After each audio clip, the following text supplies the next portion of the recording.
রতুয়া ২ নম্বর ব্লকের মহারাজপুর গ্রাম পঞ্চায়েতের খোলসননা গ্রামে আয়োজিত সনাতন ধর্মী মানুষজনের কীর্তনের অনুষ্ঠান পরিদর্শন করলেন বিধায়ক সহ তৃণমূল নেতৃত্ব।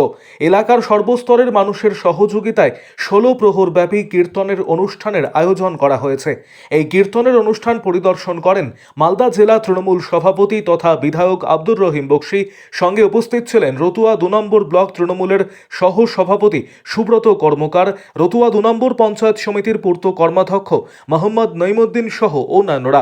গ্রামবাসীদের উদ্যোগ মতো আয়োজিত এই কীর্তন বহু প্রাচীনকাল থেকেই হয়ে আসছে। সনাতন ধর্মী মানুষজন একত্রিতভাবে এই কীর্তনের অনুষ্ঠানে অংশগ্রহণ করে আনন্দে মুখরিত হয়ে থাকেন।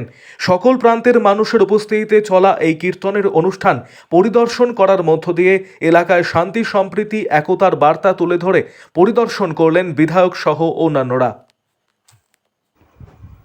আরও আপডেট থাকতে আমাদের ভিডিও শেয়ার ও ফেসবুক পেজটিকে লাইক করে ফলো করে দিন।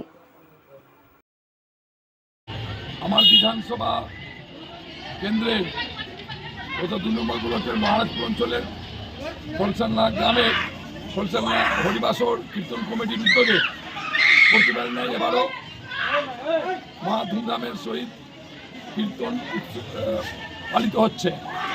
সেখানে আমরা এসছি, প্রতিবারের মতো এবারে এসছি, খুব ভালো লাগছে। নরনারায়ণ সেবা হচ্ছে, প্রচুর মানুষের খাওয়া দাওয়ার ব্যবস্থা করেছে। আজ খুব ভালো লাগছে এখানে এসে যে আমরা এখানে সবাই আছে, আমার প্রাক্তন বন্ধুরা আছে সবাই। আমি এখানে পড়াশোনা করেছিলাম, নঈমুদ্দিন মামা আছে, খুব ভালো লাগছে সকলে মাঝখানে এসে। গ্রাম পঞ্চায়েতের সদস্যরা আছে এবং খুবই ভালো লাগছে। আমি আশা রাখি আগামী দিনগুলোতে আরও বৃহত্তর আকারে আরও বড় দলকে এনে এই কীর্তন অনুষ্ঠিত হবে। এই এলাকার সর্বস্তরের মানুষের সুস্বাস্থ্য কামনা করছি। ভগবানের কৃপায় সবাই ভালো থাকুক, সুস্থ থাকুক।